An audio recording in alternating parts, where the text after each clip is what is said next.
Sud Radio Découverte Tourisme, Stéphane Zeremeta. Bonjour Stéphane. Bonjour Laurence. Comment ça va? En pleine forme. Allez, aujourd'hui direction la côte du Midi, autour de Narbonne, entre plage, vignoble et village. Voilà, on est sur le littoral de l'Aude, on est entre Montpellier, Carcassonne, Perpignan.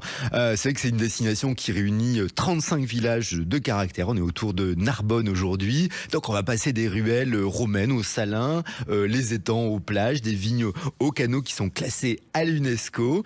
En fait, c'est une Méditerranée sympathique, mais avec du fond, pas seulement des serviettes et 3 petits coups de soleil. Oui, parce qu'on rappelle qu'on est plutôt sur une thématique tourisme vert et culturel. Absolument. Alors, c'est quoi l'ambiance? C'est une terre de contraste. C'est vrai que Narbonne, c'est plus de 2500 ans d'histoire. Le littoral, là, c'est 50 km de plage, d'étangs, de lagunes, de salins, de villages balnéaires. En fait, on a les 3/4 du territoire qui sont couverts par la protection du parc naturel régional. Donc, on est dans un sud préservé, avec du vent, des oiseaux, de la garrigue, les cabanes, du vin, bien sûr, de la production, et la lumière qui est absolument incroyable. J'aime bien quand vous dites et le vin, évidemment, en me regardant. Et Narbonne, c'est vraiment incontournable? C'est la première colonie romaine qui a été fondée hors d'Italie. Alors le nom, c'était Narbo Martius. On était en 118 avant Jésus-Christ. Et elle est située sur la fameuse Via Domitia. À visiter, il y a l'Auréum romain, le musée Narbo Via qui est très sympathique, le palais des archevêques est superbe, la cathédrale Saint-Just et le Pasteur. Voilà, donc il y a des visites à faire lorsqu'on est à Narbonne. Puis voilà, Narbonne, c'est un tout petit peu Rome, le Moyen-Âge.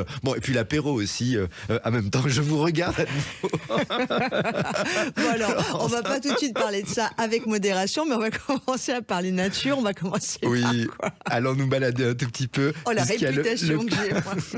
Le parc naturel régional de la Narbonnaise en Normandie, c'est 70 000 hectares de paysages protégés, 350 espèces d'oiseaux, 1400 espèces végétales. Donc c'est une grande richesse. Et cette côte du Midi, c'est le paradis pour les échassiers, les sternes, les avocètes, les cigognes, les guépiers. Il y a plein de voyageurs et des reins. Voilà, c'est un beau parc aussi. Les paysages les plus forts à voir?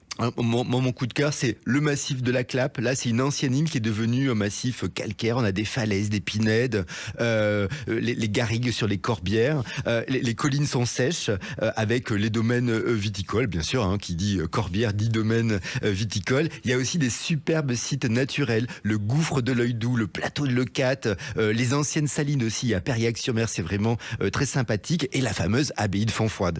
Et les appellations des vins de la Clappe sont vraiment très bien, aussi avec modération. Côté mer, on fait quoi? Côté mer, on profite des stations, des villages balnéaires, Gruissant, Leucate, Narbonne plage. Mais c'est vrai que quand même le littoral a gardé une bonne partie assez sauvage.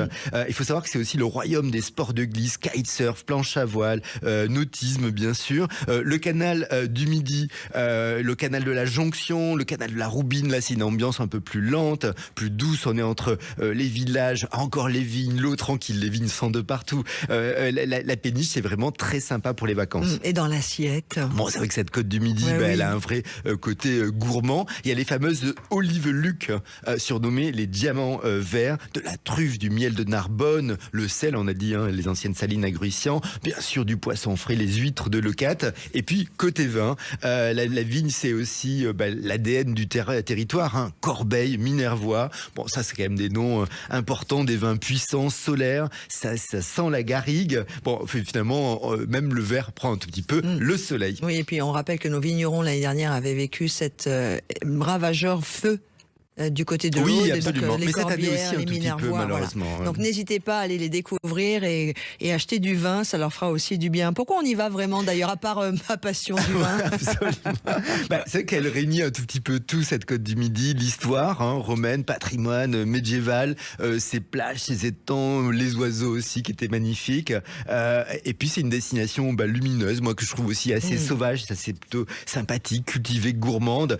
C'est vrai que c'est pas une Méditerranée où on fait que bronzer, qui raconte des histoires et ça c'est plutôt fort sympathique. Et puis c'est très très très beau. Merci beaucoup Stéphane, et on retrouve toute cette chronique, on va dire également toute cette belle région dans le Petit Futé. Oui, Côte du Midi, on a un guide spécifique sur la destination. Côte du Midi. Absolument. Ça fait encore penser à manger ça, côte. À demain. À demain.